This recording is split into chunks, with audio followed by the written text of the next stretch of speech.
Hey guys, it's Vince. Today in this video we are covering a recommended video, and yes, that is how I receive most of the videos in my fail series that I've done videos on, because many of you out there request from me to review these videos. Now, I will put up on screen the email that I receive with this video because I get comments all the time I'm just picking people out of nowhere. No, unfortunately I'm not doing that. What I'm actually doing is looking at my email and reviewing the ones that make sense to do videos on, because once again, I only pick the worst of the worst, and this one is really interesting and I want you all to see it.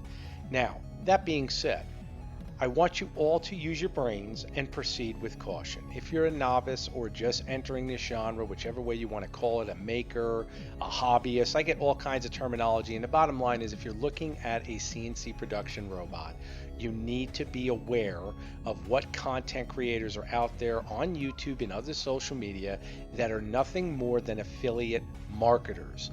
These are dangerous people. Why do I say that? Because in this genre, what they end up doing is marketing to you what they've done in their video, hoping you will replicate what you're being seen. Unfortunately, if that's the case, in many of these instances, you will be building a robot that has built-in instability due to the lack of knowledge required in electronics to build the controller correctly. And this is what many of these guys fail to realize. Let's jump right in, and once again I'll just give you a prerequisite. If this video is going to insult you because I'm telling the truth, you might as well leave now. But if you're serious about learning CNC robotics and understanding the pitfalls of building your own controller, stick around because you're going to learn a lot. I have designed the machine with materials that are cheap and easy to get. I build the parts from regular 12mm MDF. I have chosen black MDF, which is a bit more expensive, but regular MDF will work just as well. Now you guys just heard him explain that he's using medium density fiberboard, also known as MDF. You can also see here on the screen, I did a Google search so everyone is aware, if you're not already, that MDF is very susceptible to moisture penetration and warping. It also attracts insects. This is certainly not a substrate you would want to invest in to build a CNC production robot at any capacity. And when I hear guys saying that their argument is that they have a low budget, if you have a low budget, that means any mistakes you make when you're initially investing in a robot is even more critical. So rather than do that and invest where you're going to have to rebuild and retweak and try to reinvent the wheel, save until you have enough money. Better yet, if you're going to leverage your credit, that's even better, because again, credit shouldn't be used for things that are superficial. But when we're looking at purchasing something that will make you money, if you understand the power of leverage, by all means, that's something to look into. But looking at this from the perspective that, once again, I don't have enough money to do it right, so I'll invest in more or less a particle board to once again fabricate the CNC chassis, guys, that's a big mistake. Start by buying 2 sheets of 12mm MDF. The dimensions will be given in millimeters, but you can easily convert the dimensions with an online calculator. All parts can be cut out with standard hand tools. The drawings can be found in the description below. I also include printable stencils, so you can stick them on the material and follow all the holes and edges. When the machine is finished, you can cut out all the parts again and replace them for a more precise machine. To print the stencils in actual size, you must set the printer as shown. Now this is certainly a first one on my channel. I have seen a lot of different videos where guys are trying to be creative and build their chassis. You certainly do not want to use any type of template that you're going to machine these templates with hand tools, guys. And why is that? It's because, once again, you're building a precision robot. If you just want movement and you don't care about precision, then by all means, why even bother building a CNC robot? Just build a robot. It doesn't make any logical sense. When guys give me flack because I'm telling the truth, many of you already are thinking it. You just are waiting for someone to point it out, or we just sit here and kind of giggle together because we're looking at this. And when this all comes together, the sum of the inaccuracies that are attributed to the fact that he's using stencils and then hand tools trying to get these parts accurate, where once again they're going to be bolted together to formulate a CNC chassis for production, it makes no logical sense. This is simply content. And at all costs, I'm going to say it once again, be careful on what you're watching. Is this entertainment, or is this where you want to put your money in?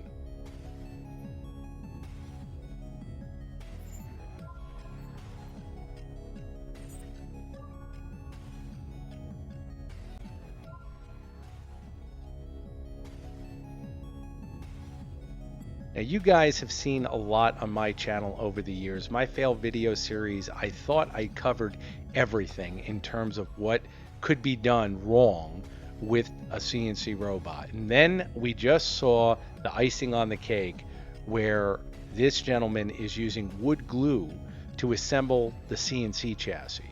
He must be under the assumption that he's building a piece of furniture. Guys, it's up to you, and only you, to spread my video to those that need it, and then those individuals can make educated decisions based on what I'm saying. Hopefully it'll make them think, because in the end, once again, this content creator is only hoping that the audience will hit his affiliate links and say, hey, I can save this amount of money by building this contraption. Now we have come to the electronics, and there is a lot to discuss. At this point we have a choice. Either we make a budget version with Arduino, or a professional version with industrial electronics.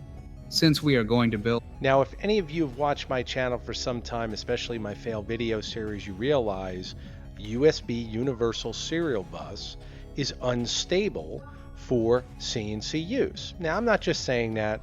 You can see the Google search here dealing with Arduino, which once again uses USB and is explaining exactly what I'm saying. So once again, we've defined the knowledge level of this person who is creating content, and this is why I say it's for educational use only. You need a little more confirmation? How about the lead engineer at CNC Drive who manufactures a USB motion controller, the UC100, which is probably the most prominent USB motion controller on the market, and you can read an email correspondence that him and I had a conversation about why these units disconnect, and you can then make the assessment for yourself. Is this worth investing in? I think not. You want to go with Ethernet because the signals that Ethernet transpire are bulletproof if you're using the proper double shielded cable. This is not the instance with USB, which once again, you only know if you understand the genre you're working in and not acting or being a poser.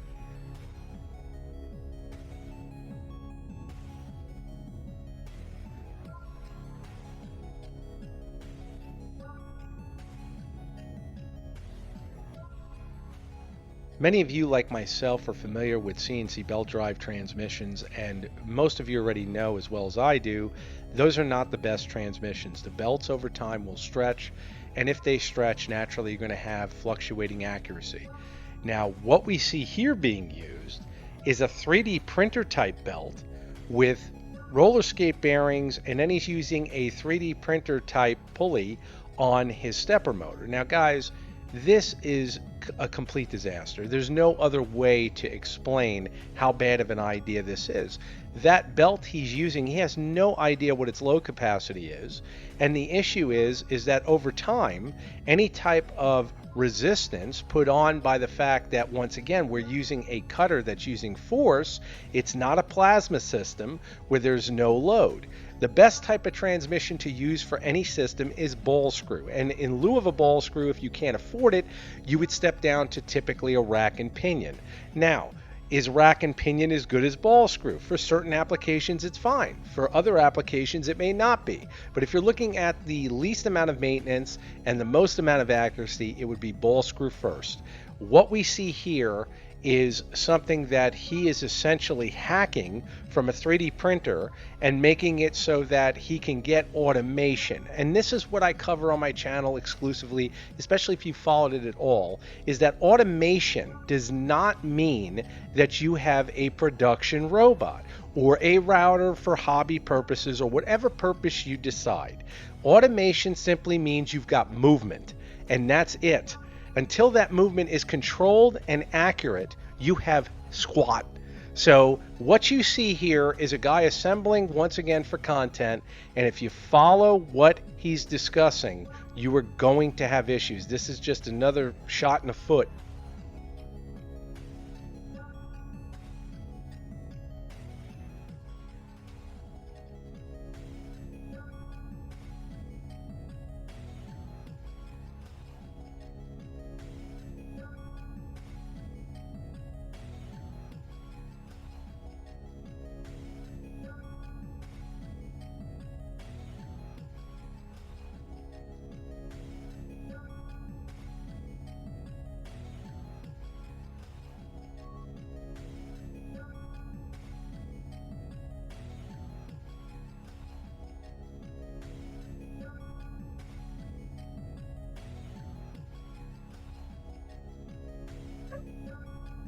So now we hear him explain that you can get by with just insulating your motor leads that are soldered to your motor cables, mounted to your robot using electrical tape.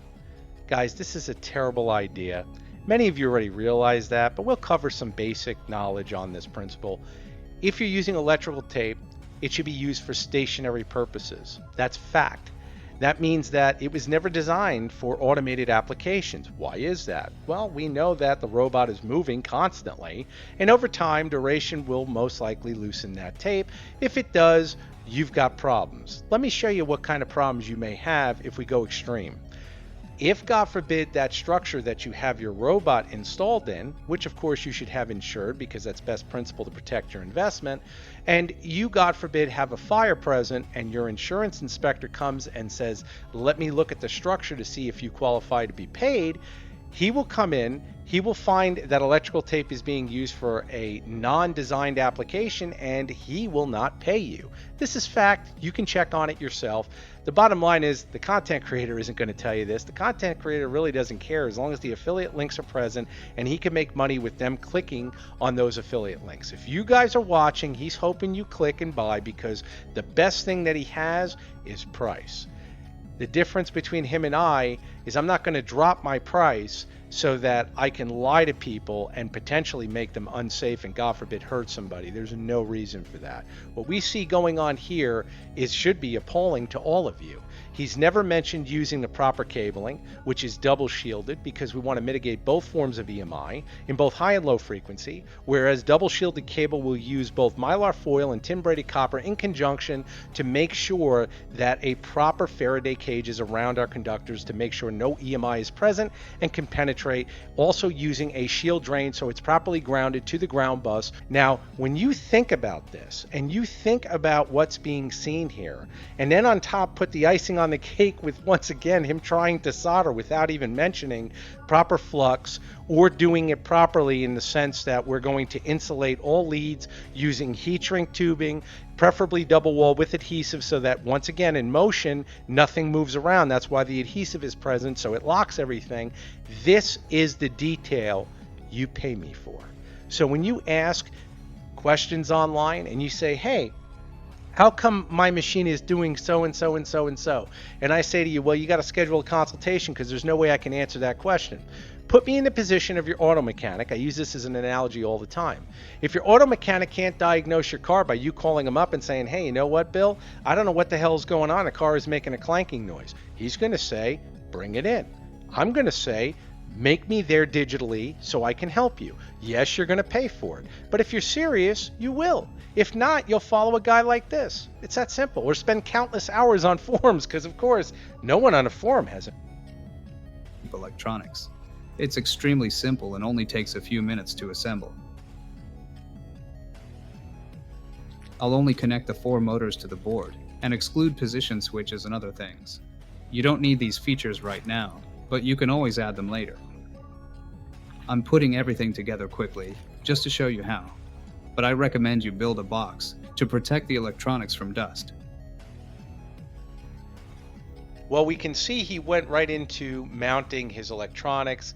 And guys, like I said, it just gets worse and worse and worse. And in this case, just as I stated prior, to where if an insurance inspector, God forbid there was ever a fire, came in and inspected a machine using faulty insulation, what do you think he would do if he inspected your controller and found any type of wood debris within it where you actually mounted all of your electronics to? Think about what I'm saying. Once again, you're not getting paid. You never ever want to use a flammable substrate inside of your electronics enclosure, period. Ever. It's not best practice. It's completely unsafe. And on top of everything, he once again is mounting his Arduino, which I've already shown prior in the video. This is a complete fail.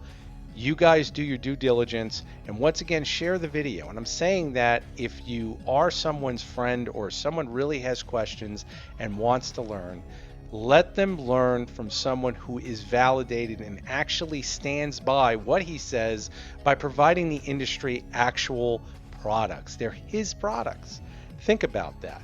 These guys sell nothing that's their own. They can't, because they realize that this genre, they don't understand at the level required to, number one, have a functional robot followed by a safe robot. Think about it. I hope the video has been helpful. Thank you all for your support. Take care.